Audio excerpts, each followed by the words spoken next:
मना तू ऐसे करी तू जायरे पंढरी. काय सांगितलं म्हणा मी सांगतो ते ऐक तू.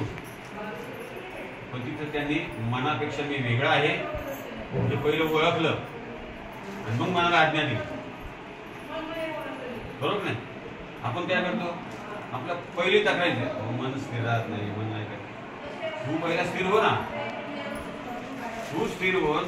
तुला दिलेली ही सामुग्री आहे. मला सांगा मी जर तुम्हाला 2 बैल दिली लक्ष्मण जा तुमची करणी करून ती बैल हाकायची कोण तुम्ही हाकायची मी हाकायची बैलांनी तुम्हाला हाकायची. परमेश्वराने आपल्याला जी इंद्रिय दिली आहेत त्या इंद्रियांचे मालक आहोत ना आपण. डोळा कुठं वापरायचा कान कुठं वापरायचा काय ऐकायचं काय पाहायचं काय खायचं हे कोणी ठरवायचं. तोंडाने काय खायचं कोण ठरवायचं आपण ठरवायचं ना. इंद्रियाने पायाने कुठं जायचे पायाने ठरवायचं का आपण हाताने काय करायचं हे कोण ठरवायचं. हा जो विषय जो आहे हे जेव्हा आपण मालक आहोत हे आपल्या लक्षात आल्याच्या नंतर आपण कोण आहोत हे पहिले समजायचं. म्हणून मी कोण आहे हे पहिलं ओळखायचं. ज्ञानपर्यंत प्रमाण आहे तुम्हाला मी कोण करावा विचार म्हणे ज्ञानेश्वर. पहिला मी कोण हे तुम्ही ओळखा आणि मी ओळखला गेला ना मग आपल्याला सगळं लक्षात. पहिली हेच बंधन आहे आपल्याला मी आणि माझे. वास्तविक पाहता आपण संन्यासी आहोत.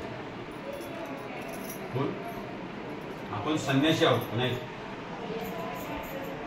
पण ते हे केलं तर मी माझी आईची आठवण विसरले जयाचे अंतःकरण. अर्थात तो संन्यासी आनंद निरंतर म्हणजे सकाळी दुपारी असं नाही कायम तो संन्यासी आहे. आणि आपण संन्यासी आपल्याकडे काय व्याख्या आहे भगवी कपडे घातलेला लांब दाढी केस वाढवलेला त्याला संन्यासी म्हणतो. तुम्ही सुद्धा आम्ही सुद्धा संन्यासी होऊ शकतो आहोत. फक्त आपण आपल्याला ओळखलं पाहिजे मी आणि माझे बंधन काय 2 गोष्टीचे बंधन आहे. मी म्हणजे पंचमहाभूतांचं आणि याच्या सापेक्ष दिसणारे जे आहे ते माझे. पण याला शास्त्रकारांना असं सांगतात की जे जे दिसतंय ना हे सगळं नाचणारे आणि हे नाचणारे हे तुला कळते आणि ज्याला कळते ना तो नाचत नाही. तो अविनाशी म्हणून ते म्हणतो अविनाशी तू तद्विधी येन सर्व विधम तत्व. तू अविनाशी आहे हे पहिलं तू लक्षात घे. आणि मग तू ज्याला ज्याला तिकडे पाहतो ना ते तुला काय दिसतं त्याचा विचार कर ना. हे 70 वर्षापूर्वी नव्हतं होतं काही आणि आता पुढे राहणार आहे का म्हणजे हे तो आहे का हा प्रत्येकाने विचार करायचा आहे. हे पहिलं नव्हतं पुढे राहणार. मग आता नुसतं भासतंय बरोबर आहे. आता हे काय होतंय ह्या गोष्टीचा आपण विचार करायचा पाहिजे की जे जे दिसणार आहे सगळं याला निश्चित नाश आहे. निश्चित नाश आहे याला. मग पहिले बाहेर पडण्यापेक्षा पहिले इथं पाहिजे. ज्याला मी म्हणतो तो मी ज्याला म्हणतोय तो मी कधी होता आणि कधी राहणार आहे. जर तो राहणारा असता तर तो बदललाच नसता.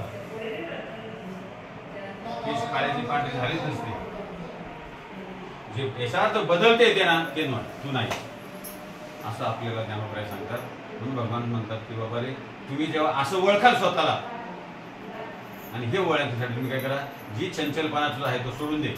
मग त्या चंचलपणाला असणारं जे मन आहे ना त्या मनाला इकडे तिकडे त्याच्या मागे तू धावू नको. तू ते एकत्र कर माझ्या ठिकाणी माझ्याजवळ आण त्याला. माझ्याजवळ म्हणजे आत्म्याच्या ठिकाणी आण चैतन्याच्या ठिकाणी आण सुस्वरूपाच्या ठिकाणी आण आणि मग सर्वत्र नमस्कार आहे माझ्या. मग तुला असं दिसेल कारण मी नाही मीच आहे सगळीकडे. काय मीच कणात कणात मीच भरलेलो आहे. मी म्हणजे शरीर नाही. मी म्हणजे चैतन्य. मी म्हणजे आत्मा. मी म्हणजे ब्रह्म. असं मीच सगळीकडे आहे. तुम्हाला सांगतो नात्र्यांची भीक त्याला म्हणतो आपण त्याला बघा. पूर्वी कुठेच नव्हते काही चंद्र सूर्य तारा नाही अवघे शून्य होते पाही कानोबा तेरे तेरे ते. मग ते ते ते म्हणजे कसं, शून्य म्हणजे कसं, काय आकार दाखवलं का काही, पण तेथे एक ढालगच निर्माण झाले. म्हणजे ढालगत म्हणजे कल्पना, आणि कल्पनेने एवढी ख्याती केली सगळी. कल्पनेपासून कल्पिला जो ठेवा, तेने पडे गोवा नेने हरी. हरी नेने म्हणजे कळत नाही, आपण जाणू शकत नाही. कशामुळं? कल्पनेपासून. कल्पनेने हा जो आपला जो प्रवास चाललाय ना, मात्र काय कल्पना टाका,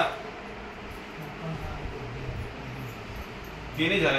कल्पना करायचं टाका आणि विवेक वापरा.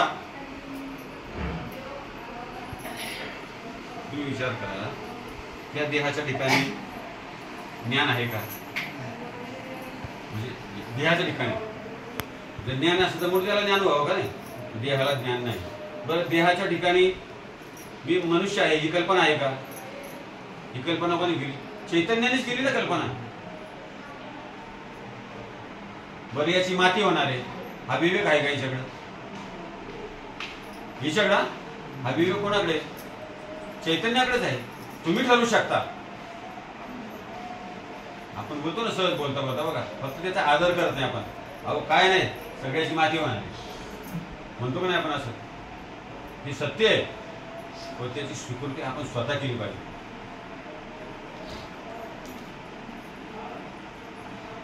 म्हणजे कल्पित असणाऱ्या ज्या गोष्टी आहेत, कल्पित म्हणजे कल्पित आहे का नाही?